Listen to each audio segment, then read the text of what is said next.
Sincan gazetesinin haberine göre Çin yönetimi 2019'dan başlayıp önümüzdeki 3 yıl içerisinde Doğu Türkistan'ın Tarım Vadisi'ndeki karakavakları yenileyip bölgenin doğa ve çevresinin yeniden canlanmasını planlıyor. Çalışma Tarım Irmağı, Yeken, Aksu, Hoten, Könçe gibi 4 dere, ülke güneyindeki 11 il ve bir turistik bölgeyi kapsıyor. Bu yıllık plana göre peyzaj çalışmaları 2 milyon metrekarelik alanda gerçekleştirilecek. Çin haber ajanslarının daha önce yayınladığı bilgilere göre 1950'den itibaren günümüze kadar bölgede yapılan kazı çalışmaları ve yeraltı kaynaklarının rastgele çıkartılması sonucunda Tarım Vadisi'ndeki birçok derenin suları kurumuş, yeraltı suları çekilmiş ve karakavak ağaçlarının çoğu kum altında kalmış. Çin yönetiminin Tarım Vadisi ve çöllerdeki karakavaklara bu şekilde önem vermesi, uluslararası müfettişlerin dikkatini çekmiş. Çin hükümeti 2016'dan itibaren Doğu Türkistan'daki su kurumları ve peyzaj çalışmalarına önem vermeye başlamış, bunun için büyük bir meblağ ayırmıştır. Müfettişler bu çalışmaların Çin uzmanlarının teklif ettiği proje kapsamında Tibet yüksekliğindeki Yaluzambu Irmağı'nın suyunu Teklimakan Çölü'ne çekerek oraya büyük sayıda Çinli göçmeni yerleştirme planıyla alakalı olduğunu tahmin ediyor.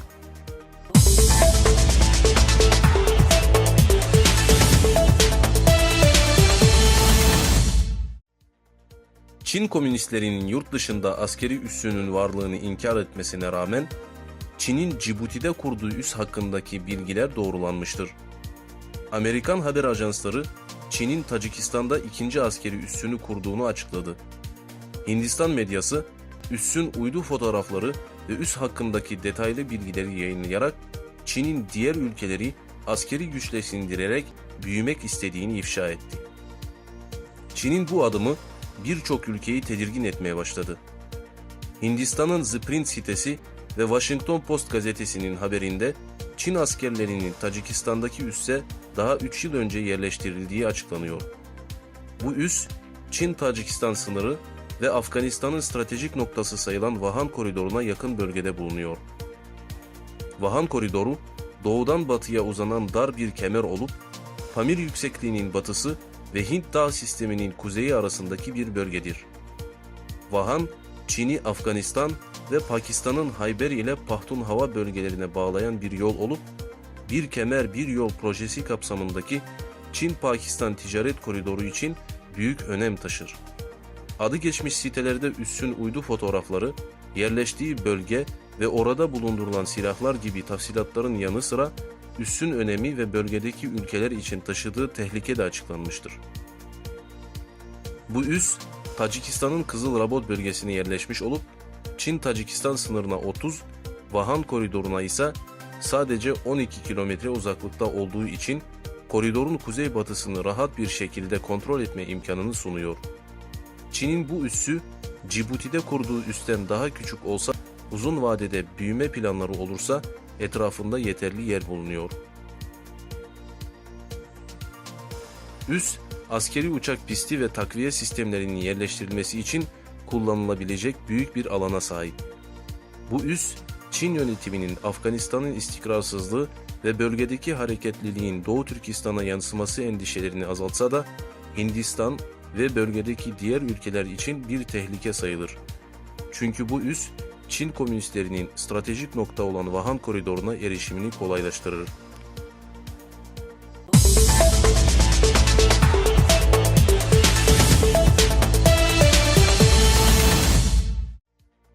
Pulmamil gazetesinin haberine göre ABD Başkanı Donald Trump ile Kuzey Kore lideri Kim Jong-un, Vietnam zirvesinde nükleer konusunda anlaşamadan ayrıldıktan 2 gün sonra Kuzey Kore'nin geçen sene imha etmek için parçaladığı nükleer silah üretme tesisini tekrar topladığı uydudan çekilmiş görüntülerle ortaya çıkmış. ABD uzmanları ve Kuzey Kore yetkililerinin açıklamalarına göre Kuzey Kore sadece nükleer füze ve silahların üretimi değil, aynı zamanda bu silahları dünya yörüngesine çıkartabilecek motorlarla uzun menzilli füze sistemlerini de test ediyor. ABD Milli Güvenlik Bakanı John Bolton, 5 Mart tarihinde bu silahlardan vazgeçmediği takdirde Kuzey Kore'yi ağır yaptırımlar beklediğini açıklamıştı.